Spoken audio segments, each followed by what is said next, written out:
D&D Farm Supply is a proud partner of Harvesting Heroes. This week, we're putting a spotlight on the people, places, and things that make Buffalo County a unique part of the Badger State in the latest edition of our County by County series. History lives in many places around Buffalo County, from the state's oldest jailhouse to an area museum where educators trained to teach kids all around the county decades ago. First News at 9's Daniel Gomez has more. Taking the drive down Highway 37 and Highway 35 when you reach the Mississippi River, through the bluffs and valleys, Buffalo County's historical gems can be found if you look close enough. First, in Buffalo City, a jailhouse. But that is the oldest jail that is left standing in the state of Wisconsin. This was built in 1862 from a type of sandstone, they called it then. Gene Hoffer of neighboring Cochrane has been working with others to preserve the jailhouse, keeping it in its original state so it can one day be registered with the National Historical Registry. But it took a lot of work and funds, which we held a lot of bake sales and things like that. The jail can be found in the middle of this park, and it has two components. They called it the council room. That's where the city council met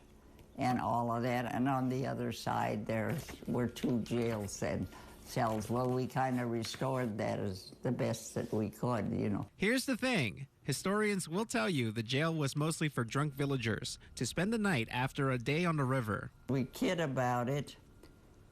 If there ever was anybody kept in the other part of the jail, and there is absolutely no record of that. And speaking of the river, at the Alma Area Museum, you'll learn that while the Chippewa Basin was known for the logging industry, the logs trickled down to Alma in what was known as the Beef Slough. At the peak of rafting in the late 60s, early 70s, at Beef Slough, there was 24 different companies who were sending logs down there that had to be sorted out. Max Bachhuber with the Alma Historical Society says the town's population was around 1,400 people during that era in the late 1800s. So almost half the people that were located here were actually working at the rafting works. Also from that era, pictures from Gerard Gazelle can be found at the museum documenting life in Alma's logging era. We have about 160 pictures of his at the museum here. And country schools were big, with more than 50 around the county decades ago.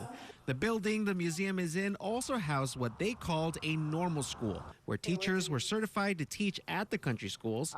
Sandra Ebert with the Buffalo County Historical Society was a student. When they would graduate from high school, then they would come here and could go for 1 year and get their certificate. So we had a lot of little country schools out there that needed teachers. And an actual preserved country school can be found at Mondovi's Tourist Park. Well, at the time, the Historical Society wanted to preserve that whole era, you know, because the country schools were really the center of the communities.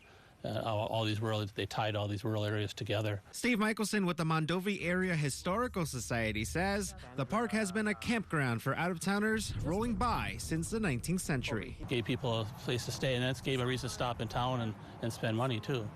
And then gradually it's evolved into a city park over the years, too. So there's lots to see in Mondovi. And Buffalo County as well, as all these places and many more hope to continue to stand the test of time. For County by County, Daniel Gomez, First News at 9.